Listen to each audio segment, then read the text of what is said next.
haufananishwi na kitu kingine.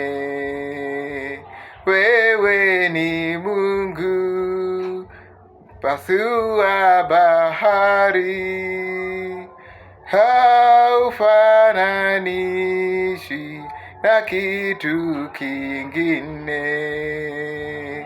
Haufananishwi na kitu kingine.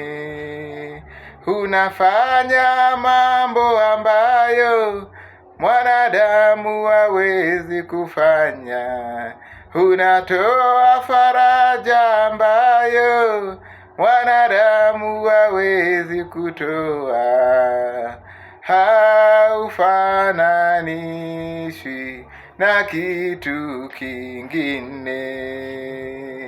Haufananishwi na kitu kingine. Haleluya, haleluya wapendwa. Bado tunaendelea kwa maombi. Kitabu cha Wakolosai 4:2 inatuambia kwamba tudumu kwa maombi, na kitu ambacho inatupasa kila siku tusikome kuomba, maana maombi ndio nguvu ya Mkristo. Tunahitaji maombi kwa wingi. Kama kuna kitu ambacho usisusie mwaka huu ni maombi. Maombi ndio kitu cha maana sana ambayo itakusaidia katika hii maisha. Leo ningependa somo ya leo itakuwa inajibu mbona nafanya hii kitu. Mbona naimiza watu waombe. Mbona nachukua muda wangu kufundisha watu neno la Bwana. Kwa kweli hakuna faida ya kifedha ambayo napata. Tangu nianze huduma hakuna msaada nimepata, lakini mbona nafanya. Kwa hivyo hiyo roho ikikuwa ndani yako, utakuwa pia wewe unafanya. Maana Biblia inatuambia ile roho ambayo ilikuwa kwa Musa, kwa Ibrahimu zamani, akawapa wale watu 318. Kwa hivyo kuna roho ukipata, utakuwa mstari wa mbele kufanya ile kitu tunafanya. Leo nataka tuombe ile roho ya kuwa chombo cha matumaini. Nafanya hii kitu maana napenda kumpa mtu matumaini. Mtu ambaye anahisi kwamba moyo wake imefifia. Yule mtu ambaye anahisi kwamba ako mahali ambapo hawezi kupata msaada. Yule mtu ndio mimi huwa pale nimtie moyo. Najua watu wengi sana wanabarikiwa kwa hii huduma. Kuna matumaini. Kuna watu ambao roho yao inalegea, moyo wao imelegea. Kuna watu imani yao iko duni. Kwa hivyo ile wakati ambapo natumika kama chombo ya matumaini, na kwa nimetimiza malengo ya Kristo. Kwa hivyo somo ya leo, ningependa Mungu akufanye ukuwe chombo cha matumaini. Ukuwe chombo cha matumaini.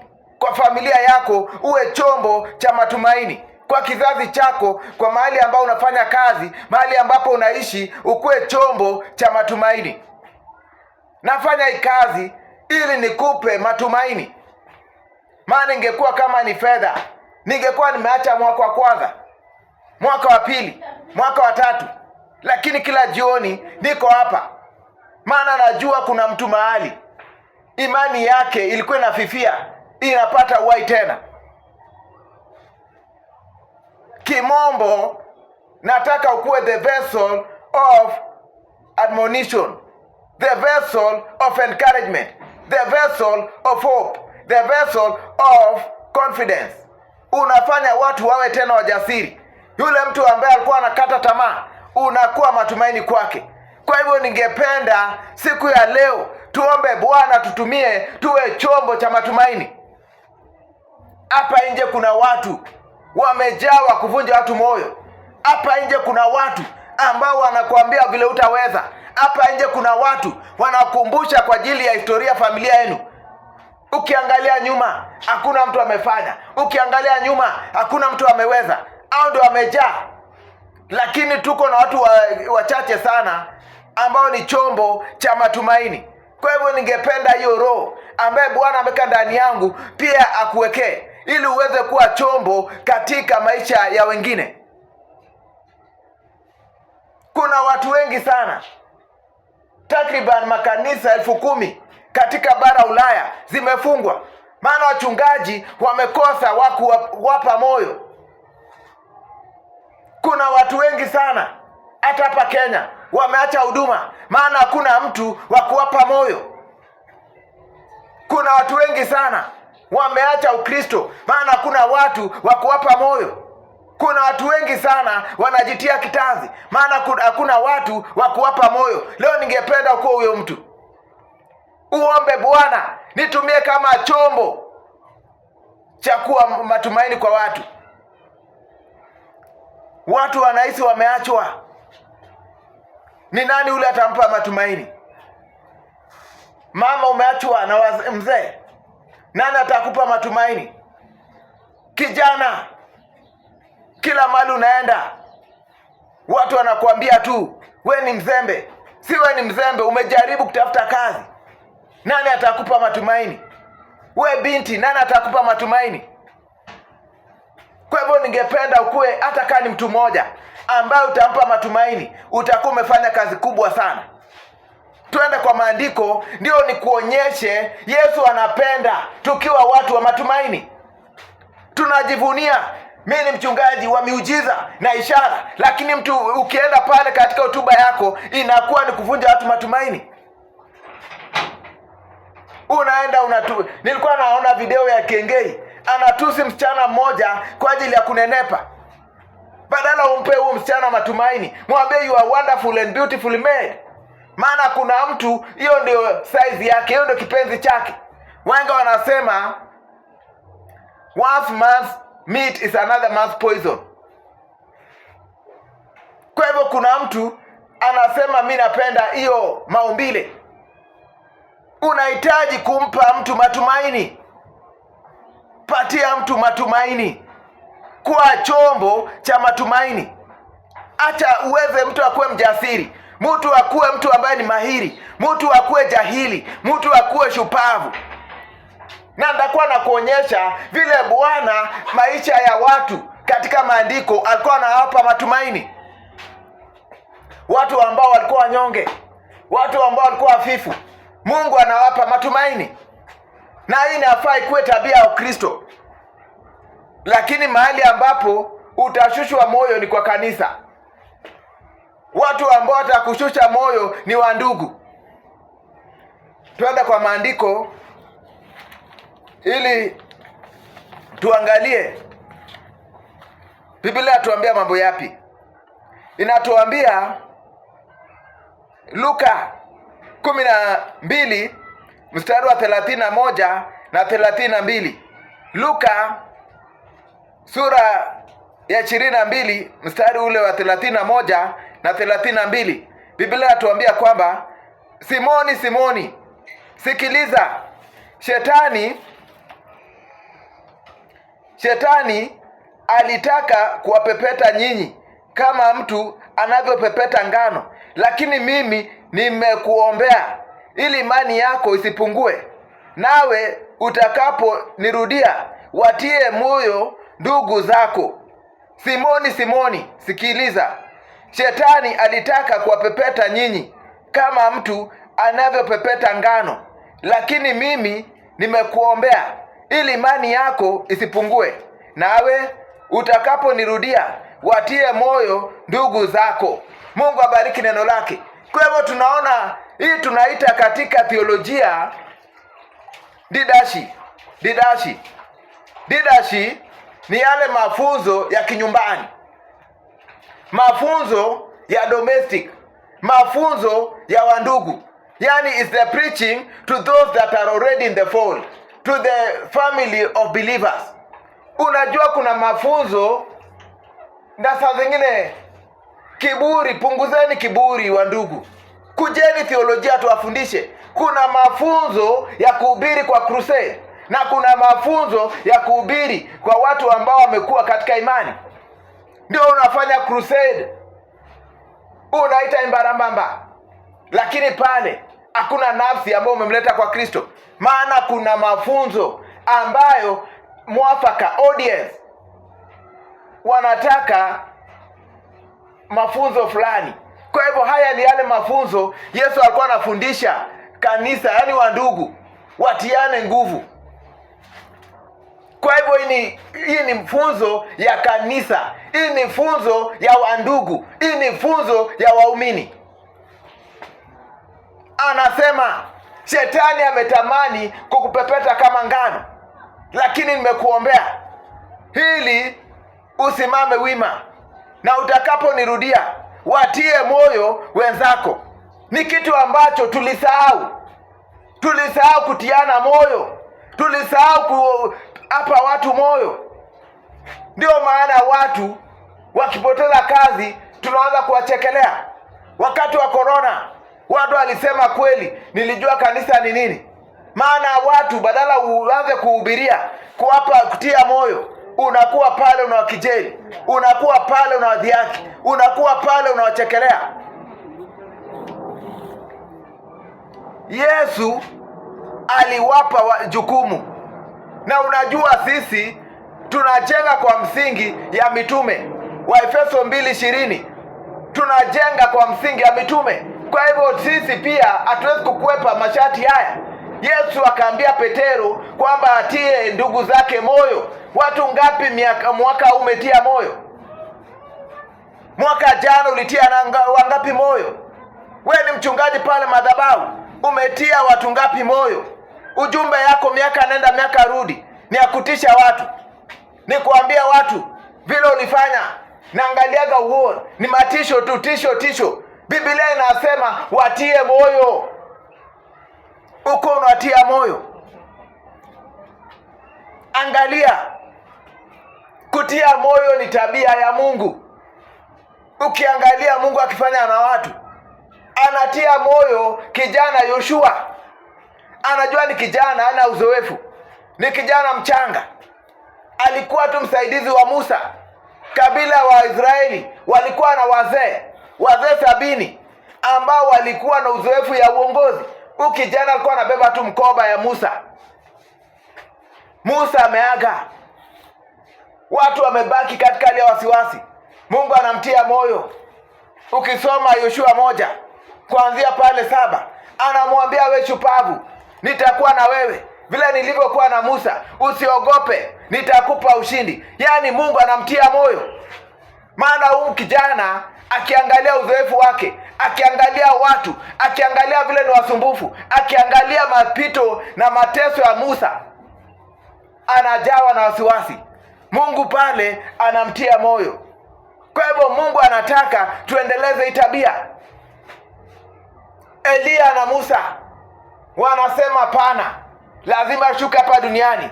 Yesu anaenda kuaga, hii kikombe ni kizito sana, wacha tuende pale. Musa na Elia wanakuja kutia Yesu moyo. Malaika wanasema pana, tuende pale tumtie moyo. Watu ngapi umewapa matumaini? Watu ngapi umewatia matumaini? Jana nilikuwa mahali nasikia kina mama wanapiga gumzo. Mmoja anamwambia mume wangu ananisumbua. Huyu mwingine anamwambia achana na yeye, mimi siwezi kukubali mwanaume anifanyie hivi. Badala umwambie mama, tuombe Mungu ambadilishe. Wewe mama, tunza mzee. Maana Biblia inasema mwanamke akiwa na nidhamu amtii mume wake, hiyo tabia itavutia mwanamume apende Mungu wako. Kama unadharau mzee, atakupenda namna gani? Mzee anapenda kudegezwa, kukuwa mtu ambaye anabembelezwa, akidekezwa vizuri. Lakini wewe unamtusi, unamdharau, unamlinganisha na mume wengine. Tutiane moyo. Tuko kwa kizazi ovu ambaye watu mtandao ni kuangalia, kukumbusha kodhe watu ngapi ambao wameolewa nao akaachwa. Nani anapenda talaka? Sumtie moyo. Yule mama ambaye anaitwa Esther, bibi ya Guardian Angel, matusi usiku na mchana. tia huyo mama moyo, patia kipendacho roho. Lakini we pale, wewe ndo unajua kusema, wewe ndo unajua kuvunja watu moyo. Shida yako ni gani? Unavunja watu moyo, imekuwa maisha yako. Hata wachungaji mnakuwa ni tabia ya kuvunjana moyo, badala mtiane moyo. Mungu akaambia Petero, watie ndugu zako moyo ili wasianguke. Kwa hivyo watu wakianguka karibu nawe, umekosa kufanya wajibu wake, umekosa kuwatia moyo. Ambia ndugu, umeomba ndio, lakini tujitie moyo. Hata mimi naomba nawe, hata mimi natarajia Bwana. Niliomba hisi kupata. Ndugu anakuambia nimeomba, binti anakuambia nimeomba kwa ndoa, haikuji. Badala umpe. Naona makanisa vile wanadhiaki wasichana. Unaangalia msichana, unamfanya jinsi kana kwamba ako na kasoro. Badala umtie moyo, umwambie Biblia inasema no one will lack a mate. Watie moyo wale kina dada ambao hajapata watoto. Waambie maandiko kama Zaburi 113:2 inatuambia ambia matasa watapata watoto. Watie moyo. Biblia inatia watu moyo, lakini mahubiri yako ni ya kutia watu moyo ama ni ya kufanya watu wajisi ni bure, wajisi kana kwamba wako na makosa? Tia watu moyo. Tia watu moyo. Ambia Bwana nipe neno ya kuhimiza mtu leo. Ambia Bwana, unajua shida wachungaji tumeanza kukopi, na Mungu ananipa neno ya kukuambia don't copy sermon. Kesha kwa maombi, dumu kwa maombi, Mungu atakupa injili. Hapa saa zingine unasikiaga huyu, unajua hii nilisikia mahali. Biblia inasema usikopi mahubiri. Kitabu cha Yeremia. Ndakuwa naombea wiki hii. Tuombee Bwana tufanye tukue wabunifu. Tusikue tunakopi sermon. Tunajenga sermon. Hapa zinajaa. Unaambia Bwana, kwa kweli hata sikujua leo nahubiri nini. Unaambia Bwana nipe neno. Kwa hivyo wewe ulikopi. Uliona vile ule anashambuliaga watu. Uliona vile Takima anashambuliaga wachungaji wenzake. Ukasema hiyo inakaa ni nzuri, wacha hata wewe nianze. Siku gani Takima umencourage hata mchungaji mmoja? Kila siku kila mchungaji ni mbaya, kila kanisa ni mbaya. Tia watu moyo. Hiyo ndo tabia ufalme wa Mungu. Tia mchungaji moyo. Kama mtu hawezi kuomba, usimuoneni kama si mtumishi wa Mungu. Mtie moyo. Kama hawezi kufunga, mtie moyo. Kama hawezi kusoma maandiko, mtie moyo. Kama amepungukiwa, mtie moyo. Vijana wa siku hizi ni walezi. Watie moyo. Watie moyo. Hakuna kazi. Nani amekuambia? Watie moyo. Waambie kazi yako inakuja. Usimwache Bwana. Jitie moyo katika Bwana. Kwa hivyo wapendwa, Mungu mwenyewe anatia watu moyo. Angalia mtu kama Gideoni. Ukisoma Waamuzi 6. Gideoni kwa kweli ana makosa kwa kukiri na kusema mimi kwa ukoo wetu ndio wadogo. Kabila letu si ndio wadogo. Kabila Benjamini si ndio bado wadogo. Katika familia yetu bado mimi ndio mdogo. Ilikuwa ni ukweli, lakini Mungu anamwambia hapana kijana, wewe ni mtu shupavu. You are mighty. Yani Mungu anajua kutia watu moyo. Ile ukitoka pale ulikuwa umejidharau, unaenda pale unakuwa jahili. Unakuwa mtu ambaye anathubutu. Usikuwe kila kitu ambacho usithubutu. Mtu unaambia mtu jaribu. Unaambia mtu usiogope. Have audacity. Be fearless. Be brave. Unatia mtu moyo. Unamwambia jaribu. Mtu kama ni kandarasi, mwambie jaribu. Usimwambie vile ataweza katika kiti cha kisiasa. Mwambie jitose katika ulingo wa kisiasa. Kwani nashukuru Mungu kwa ajili ya mchungaji Askofu Tengu Yoka. Usema mtu yote ambaye akikatwa, ukimkata na atoe damu, huyo mtu anaweza kushindwa. Yani ni kukutia moyo, everyone is beatable. We pale unaambiwa kwamba uwezi, pia unakubali ati nililaaniwa. Nani alikuambia? Laana inashika mtu ambaye amesababisha.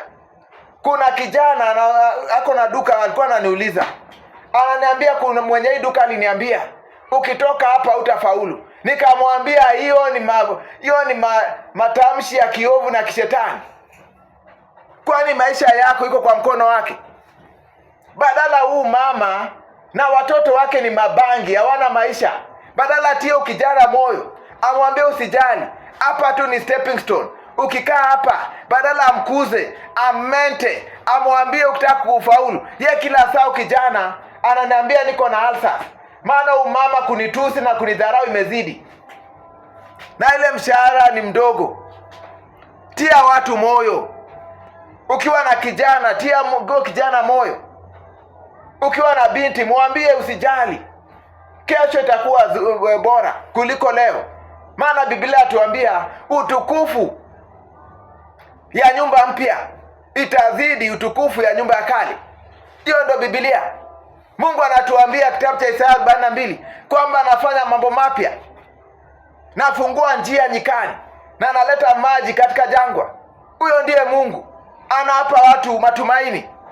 Watu ambao wako jangwani wajue kwamba inawezekana. Lakini we pale, we ndio chombo cha kuvunja watu moyo. Bwana leo, msikilizaji wangu, Baba muwezeshe akakuwe chombo cha kupea watu nguvu na matumaini. Yule mtu ambaye moyo wake nafifia, mtu ambaye moyo wake nalegea, Baba mtumie ili awe chombo katika jina la Yesu Kristo. Tukiangalia, Yesu anasema wasiwasi ya Yesu si ati watu ambao watakuwa wameponeshwa miujiza ama fufuliwa. Wasiwasi ya Yesu na anasema nitakaporudi, je, kutakuwa na watu wa imani? Maana Yesu anaangalia vile watu wengi sana wanaacha imani. Ni wakati wako wa kuambia watu mtumainie Bwana. Ambia ule mtu, mimi unajua mara nyingi sana katika ile ecosystem natangamana wachungaji, na unapata wengi wao wanakuambia masaibu yao, matukio ya maisha yao, wanakuambia mashida ya huduma. Mimi huambia jitie moyo. Jitie moyo. Umefika mbali sana. Umepiga hatua kubwa sana. Mungu hakukuleta umbali huu akuachilie. Unatia watu moyo. Mtu yote mtie moyo. Lakini tumekuwa watu ambao kanisa ya kuchekana, kanisa ya ubishi. Wapendwa, si mapenzi ya Bwana tukue watu ambao hawana muda ya kutia watu moyo. Tumependa sana kuonesha watu kwamba si ndio tunaweza, si ndio tunaweza, si ndio tumepakwa mafuta. Hapana. Tia watu moyo. Wapendwa, tia watu moyo. Biblia tuambia kwamba Kristo alipenda kanisa.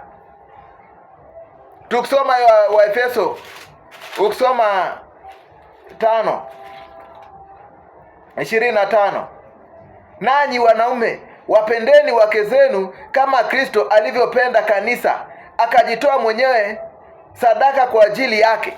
Kwa hivyo Mungu anapenda kanisa. Kristo anapenda kanisa. Na alijua na akasema, akaambia Petero, ndio umesema vyema, mimi ni Mesia na nitajenga juu ya hii mwamba kanisa langu. Kwa hivyo alikuwa anamwambia kitu ambacho kitakuwa msingi ya kanisa. Kutiana moyo. Wakati walikuwa wanateswa, kitu ambacho kilifanya wasimame wima ilikuwa ni kutiana moyo. Walikuwa wanateswa, Herodo anaamka, Paulo aliwatesa, walikuwa wanatiana moyo, wanakutana kwa mavyumba, badala masengenyo kwa vyumba, ilikuwa ni kutiana moyo. Wanakutana kwa manyumba ya Aquila na Priscilla, wanakutana kwa nyumba Crispas, wanakutana kwa nyumba Stefanas, wanakutana kwa manyumba hiyo ya Lydia. Kanisa wa Filipi, kanisa wa Kolosai ilikuwa kanisa wa mama, wale watu ambao wanaambia mama wasihubiri. Paulo mwenyewe anaandikia wamama barua kuwahimiza waendelee kazi ya Bwana. Badala wewe watie moyo, wewe ndio wa kwanza kuambia na ujui maandiko. Line moja, women should be silent in church. So na ujui. Hauwezi kujua waraka za Paulo kama ujui Matendo ya Mitume. Kama ujui sura ya 1 hadi 28, wacha ubishi. Kama ujui Matendo ya Mitume, usianze kubishana kwa waraka za Paulo, maana uelewi. Kazi iko pale kwa Matendo ya Mitume. Ni kama Zaburi. Kama wewe haujui historical books, unapoteza muda kubishana mambo ya Zaburi. Maana Zaburi zilikuwa zile ibada, matukio ya kitabu zile za Wafalme wa Kwanza, Samueli na Mambo ya Nyakati. Unabishana mambo ya kitabu cha Galatia na kitabu cha Ibrania na uelewe kitabu cha Walawi. Unabishana mambo gani? Kwa hivyo nikikwambia ujitie, Biblia ilikuwa inatuambia tutiane moyo. Tunajua kitu ambacho inamaanisha. Hii ndio kitu ambacho kilieneza huduma, kilieneza kanisa mitume, kiliwapa nguvu, kiliwapa ujasiri na kikaongeza idadi yao. Nitakuwa na kuonyesha muda isiyokuwa mrefu. Paulo alikuwa anatiana moyo. Kanisa ya Antioki, Matendo ya Mitume 11. Paulo ametoka ameenda kusaliti kanisa. Pale njiani Damascus, Mungu akamtokea, akawa kipofu. Akakuwa skali imetolewa kwa macho yake. Akaambiwa nenda kwa mtumishi wa Mungu ambaye anaitwa Anania, akuombee utaona. Paulo moja kwa moja akaenda nchi ya Arabia miaka 3. Baada ya miaka 3 akarudi Yerusalemu, muda mfupi sana. Kutoka pale akaenda ushago kwao Tarsus. Bila alikaa pale, Barnabas alikuwa kiongozi wa kanisa Antioki. Unajua kuna 3 governments or church system. Kuna ile inaitwa kwa kimombo inaitwa episcopal, kama ile ya Katoliki, Anglican, ambaye Papa Mtakatifu ndio usema. Na tuko na ile inaitwa Presbyterian. Presbyterian ni wazee ndio wanaamua. Na kuna ile ambayo inaitwa Congregational. Ile wafuasi ndio wanaamua. Kama ni mradi, kama ni mchungaji, ni wafuasi wakisema wakutaki. Kwa hivyo hii Matendo ya Mitume walikuwa ni wazee. Kwa hivyo nani pia alikuwa mmoja wa wazee, Barnaba. Barnaba kaona kuna kajamaa ambaye alikutana na Yesu. Akaenda moja kwa moja, akachukua Paulo Tarsus, akamleta Antioki ili atie kanisa ya Antioki moyo, awaambie tumsimame wima katika Bwana. Alikuwa anamleta pale ili watie wandugu moyo. Na pale ndio tunaitwa Wakristo. Biblia inasema kitabu cha Acts of Apostles 11, there is where believers were first called Christian. Kwa hivyo kabla pale kuko Wakristo. Wakristo imepatikana Antioki, na pale ndio kukakuwa na hiyo uamsho, revival. Na sasa Paulo akatambua tabia ya Kristo ni kutiana moyo. Bila alipakwa mafuta, akaenda Cyprus kutia wandugu pale moyo. Akatoka Cyprus akaenda mataifa, Antioch of Pisidia, akaenda kuwatia moyo. Akatembea mataifa akiwatia moyo. Akaenda mahali mji ya Galatia, anatia wandugu moyo. Akaenda Iconium, watu wanataka kumpiga mawe, anawatia moyo. Anaenda mahali pengine Listra, pale Listra wanataka kumpiga mawe, anawatia bado moyo. Pale Dabi wakampiga mawe, wakamwacha age, lakini Bwana akamfufua. Baada hajachoka kutia watu moyo, anarejea pale. Alienda mara 3 kutia wandugu moyo, maana alijua hiyo mzigo lazima nitie watu moyo. Salia pale Yerusalemu waniletea, sitasalia headquarter. Alienda pale kutia wandugu moyo. Anaenda hizo miji kuwatia moyo. Hakuchoka. Hata wakati ambapo walikosana Barnabas, Paulo akachukua Sila, kijana mdogo, wakaenda naye huduma. Walikuwa wanarudi kwa zile miji kuwatia moyo yale makanisa, kuwatia moyo. Aliandika hizi waraka kuwatia moyo. Wewe pale hakuna mtu natia moyo. Vijana wanaingilia miadarati, maana watii moyo, hawana matumaini. Watie moyo, watie moyo. Naye Barnaba akachukua Mark, mwandishi wa Marko, wakaenda mahali walianzia, mahali inaitwa Cyprus. Kufanya nini? Kuwatia moyo.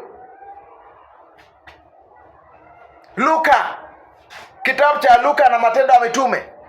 Luka alikuwa anaandikia rafiki yake ambaye anaitwa Theophilo ama Theophilus, kumtia moyo. Yohane ya 3, waraka wake wa 3, anaandikia Gaya ama Gayas, anamtumia waraka kumtia moyo, kumwambia ongezeka vile nafsi yako inavyoongezeka, kumtia moyo. Biblia imejaa na watu wa kutiana moyo. Petero anatia Marko moyo.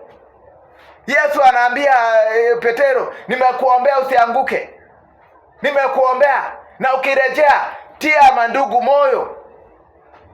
Wewe uko pale, siwezi kuwatia moyo.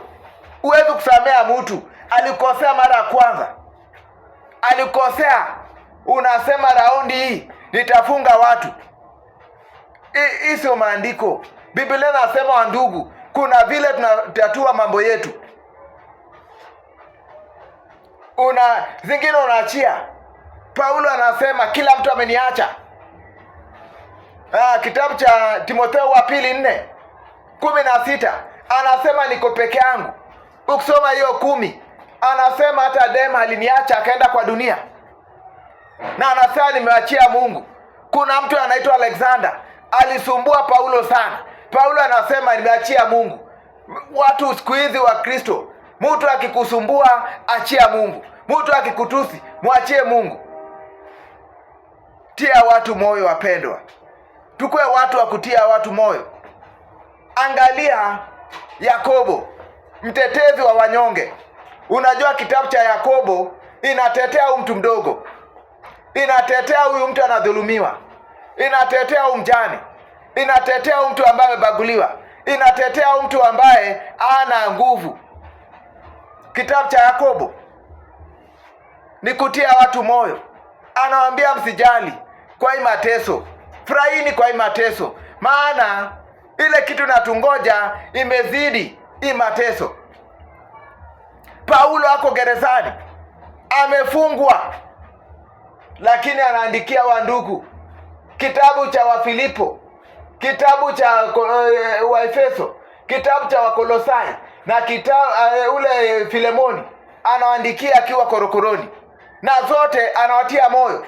Angalia kitabu kama ya Filipo, anawaambia furahini katika Bwana. Mtu ambaye anawaambia mfurahie, ye mwenyewe ako korokoroni. Kuatia moyo. Anaandikia watu ambao wako huru, anawaambia wakuwe na imani. Anawaambia tutakutana tena kuatia moyo. Anatuma Timotheo, anamwambia nenda ufanye huduma kuatia moyo. Anaambia Tito, nenda fanya huduma, anawatia moyo. Lakini tumekuwa kanisa ambao tuliacha kutia watu moyo. Tumekuwa kanisa ambayo imekosa kuwapa watu matumaini. Roho Mtakatifu anatia watu moyo. Ukisoma Matendo ya Mitume 9:31, wacha tuangalie mambo haya. Hii ndio, usifikirie kanisa, nguvu ya kanisa ni majengo. Hapana. Nguvu ya kanisa ni Roho Mtakatifu. Kwa hivyo kanisa bila Roho Mtakatifu ni ile inaitwa social gathering. Ni watu ambao wanatulia tu.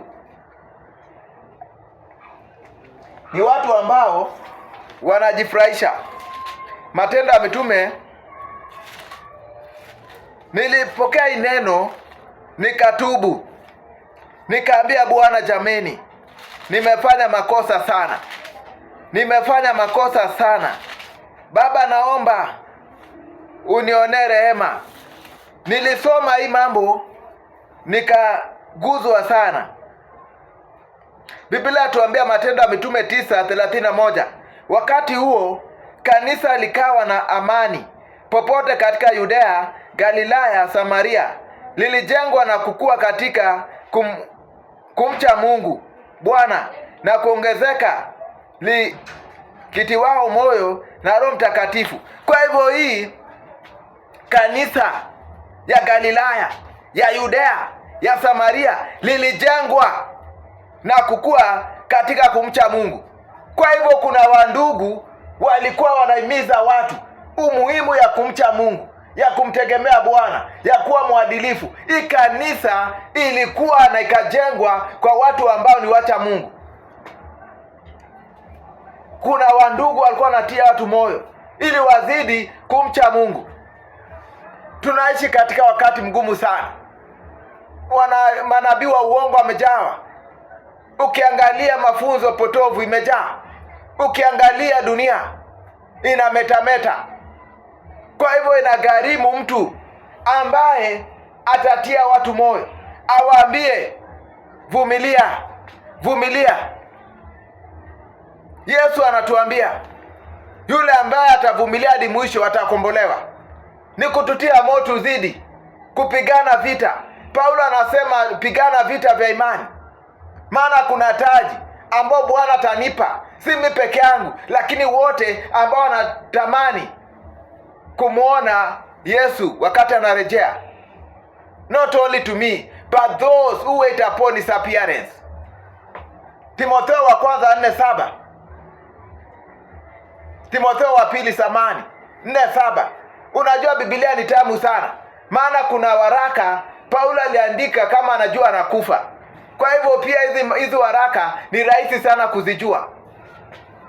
Zile aliandika korokoroni, nawaambia mkuje, tuko na shule ya theolojia, tukufundishe. Hata saa zingine mimi utamani sana, ni kwa vile sioni mtu ambaye naongea naye, sioni ukisimama na mimi. Kuna vitu ningekuwa nakupa hapa, ile msafara Paulo itakutia moyo. Mateso au jamaa, ninaweza kukuchorea map tuende hizo safari zote 3.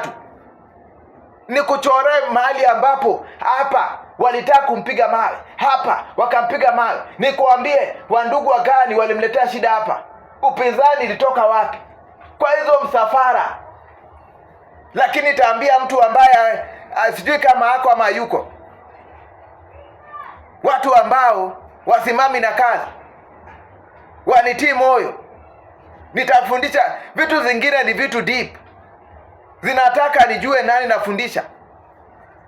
Nitie moyo, nikupe zaidi. Hata Paulo anasema cheer me up.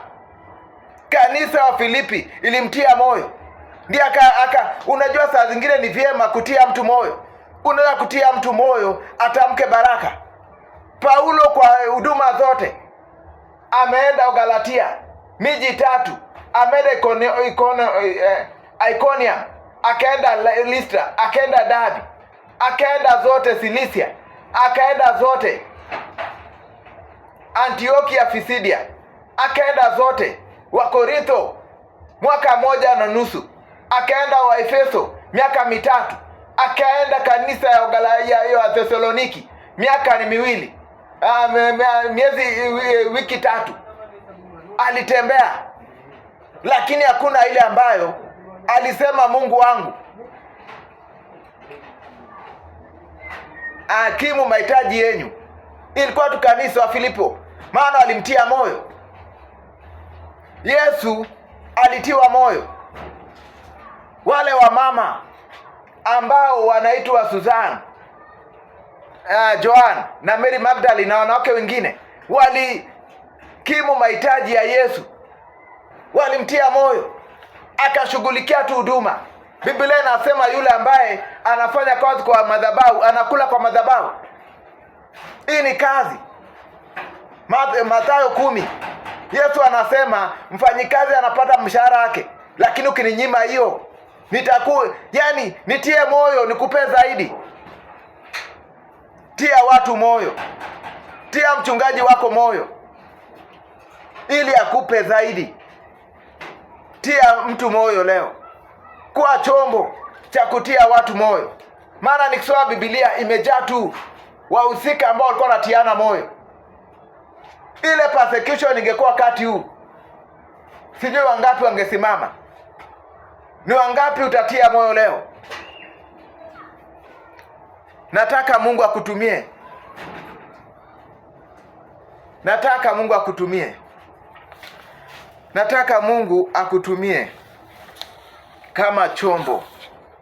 Mungu akutumie kama chombo cha matumaini kwa watu ambao wanataka kuacha imani, kwa watu ambao unawajua wanataka kuacha ndoa, wanasema tumechoka.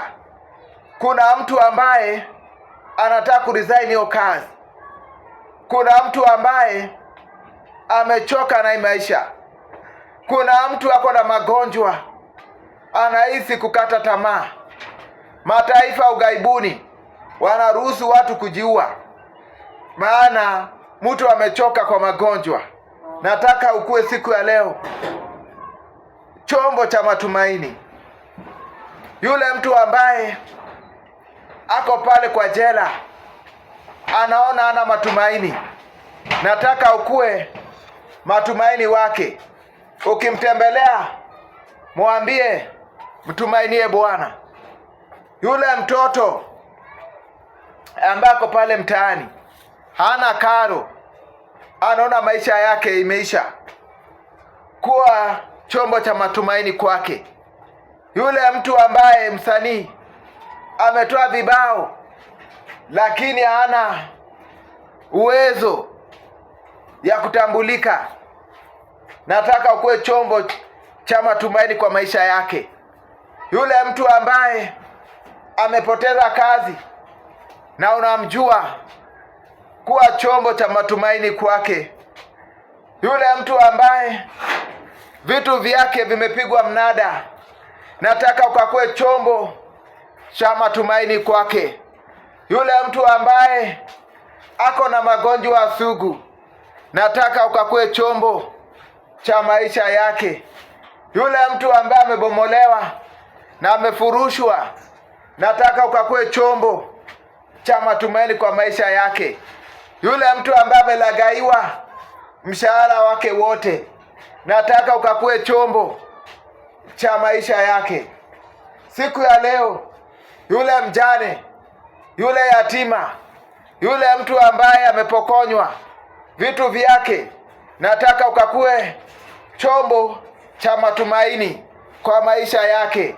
Yule mtu ambaye amejaribu biashara na hajafua dafu, anasema kwamba yeye hajaitiwa biashara, nataka ukakuwe tumaini kwa maisha yake. Yule mtu ambaye amejaribu kila kitu maishani ameona kwamba amefika mwisho, nataka ukakue chombo cha matumaini kwa maisha yake. Yule mtu ambaye amejaribu kila mbinu mpaka wakati huu anasema wacha nijaribu uganga, nataka ukakue chombo cha matumaini kwa maisha yake.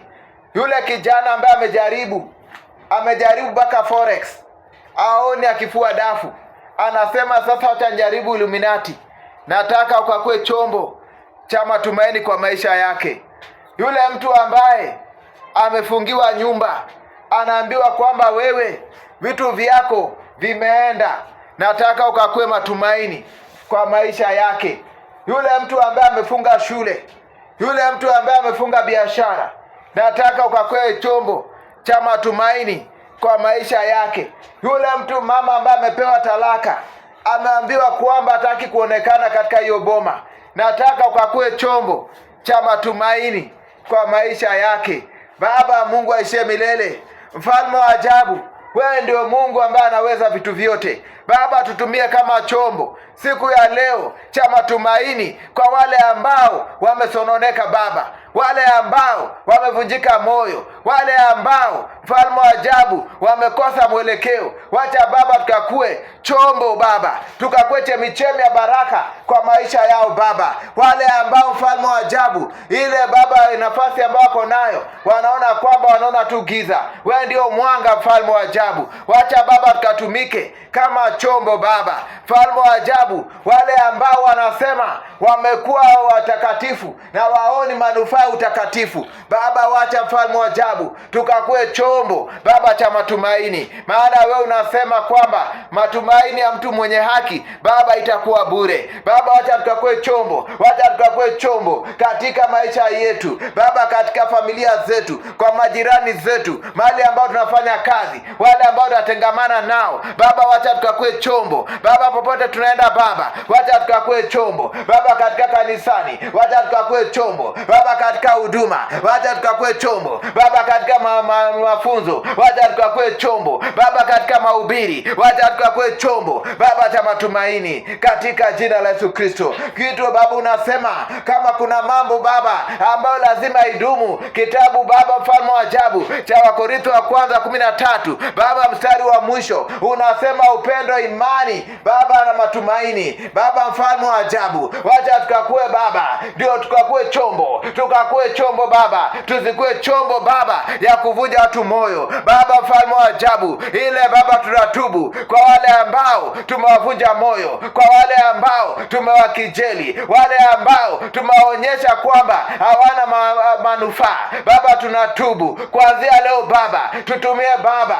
kama chombo cha kuwapa watu wawe wajasiri tena. Wawe Baba wale watu ambao walikuwa hata kuanzisha kitu tukawaambia wawezi Baba, siku ya leo tuwezeshe Baba, ndimi zetu ziwe na uwepesi ya kuambia watu vile hao ni mashujaa, vile Baba uliambia mtumishi wako Baba Gideoni. Baba tuwezeshe tuweze kutia watu moyo popote wanaenda Baba, wacha hii roho Baba ya kutia watu moyo ikakue nao Baba mfalme wa ajabu, wacha wakakue na uwepesi Baba ya kutia watu moyo popote wanaenda, iwe Baba kutia watu moyo kifedha, kutia watu moyo Baba na busara, kutia watu moyo Baba na uwerevu, kutia watu moyo Baba kwa kuwapa connection Baba mfalme wa ajabu, wacha watie watu moyo kwa kuwapa Baba njia kufanya mambo katika jina la Yesu Kristo. Baba jioni ya leo wacha Baba tutumike kama chombo Baba, kama chombo Baba, kama chombo Baba katika kizazi Baba. Usiruhusu Baba yote yule ambaye amekuja kwetu tukose mambo ya kumwambia. Kitabu cha Wakolosai nasema wacha majibu yetu Baba ikatiwe iwe mazuri Baba, ikuwe Baba imewekewa chumvi. Let our speech be seasoned with salt Baba. Siku ya leo wacha matamshi yetu iwe ya kujenga, si kubomoa Baba. Wacha maoni yetu, mashauri yetu ikuwe ya kujenga Baba, ikuwe ya kujenga mwili wa Kristo, ikuwe ya kujenga jamii, ikuwe ya kujenga vizazi, ikuwe ya kujenga Baba wenye ndoa, Baba, tukue tu watu wa matumaini, tukue watu wa matumaini. Inawezekana kupitia kwako Baba. Kuanzia leo tuanze mwamko mpya. Wacha hii mwaka ndimi zetu zikuwe tu za matumaini. Katika jina la Yesu Kristo tunaomba na kuamini, amen. Wapendwa, tuwe watu ambao wanawapa wengine matumaini. Mungu akijalia tutazidi kuomba. Mwezi huu tujilegeze kwa maombi. Tafuta nafasi uombe. Hata kama ambia Bwana jambo. Yesu anasema Mathayo 6, si lazima niseme mambo mengi. Saa zingine tuambia Bwana asanti kwa yale ambayo umenipa. Ambia Bwana asanti kwa yale mambo umeniamini nayo. Kwa mapato umeniamini nayo. Kwa jamii umeniamini nayo.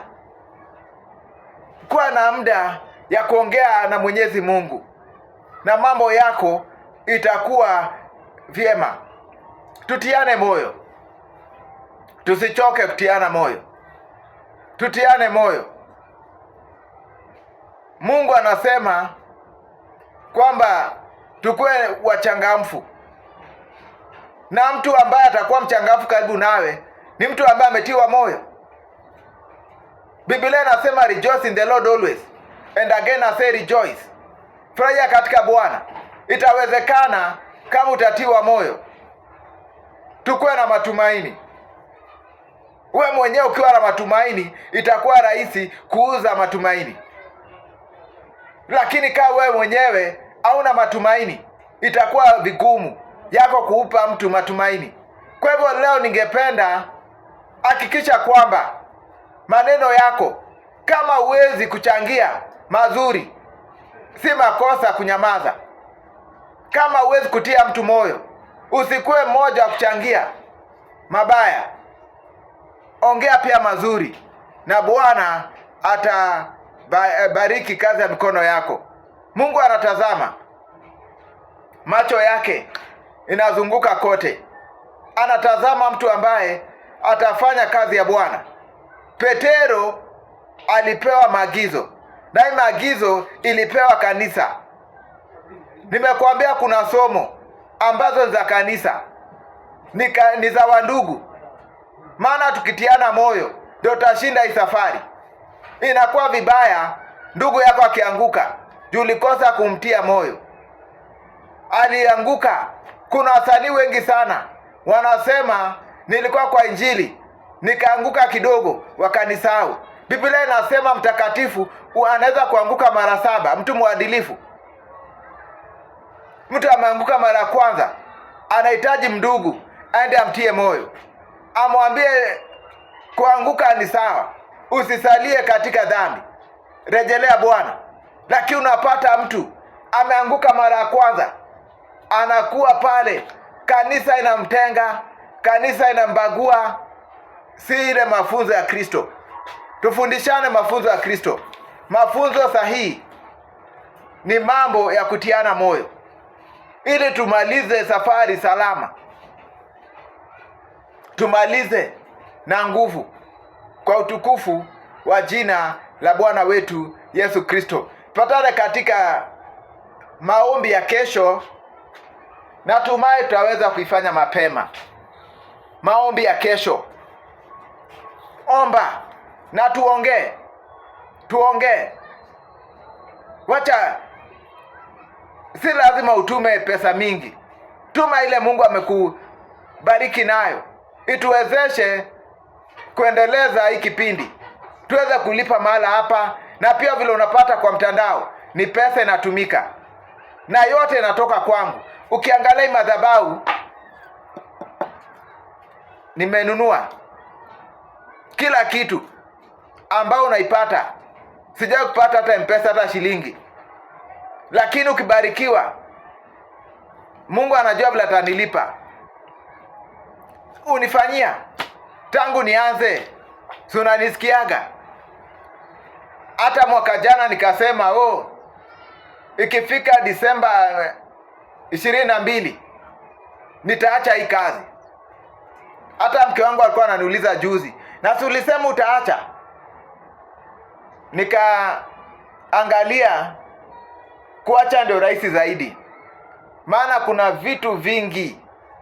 Nikikuonyesha niko na a lot naweza kufanya, niko na a lot, niko na request ya kuandika articles. Naweza kufanya the same things, nikuwe natuma hapo kwa articles. Lakini nataka mtu ambaye anashinda kwa mtandao, maana Wakenya hatupendi kusoma.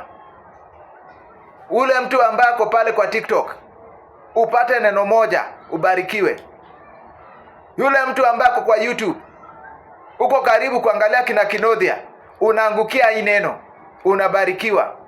Yule mtu ambaye alikuwa anataka kukata tamaa, ako pale kwa bezi ya Jaba, anashikisha pale na mawazo uchungu nzima, anagongwa na neno, anatema, anasema kumbe kuna matumaini.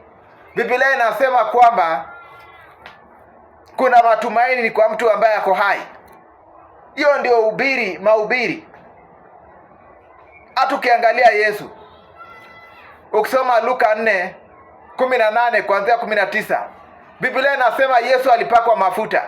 Na hii kazi ya mafuta ni kuwapa vipofu macho, kuwapa maskini habari njema, kukomboa watu ambao wako kwa mateka, na wale watu ambao wako oppressed, wamefinyiliwa na mwovu shetani. Hii zote ni matumaini.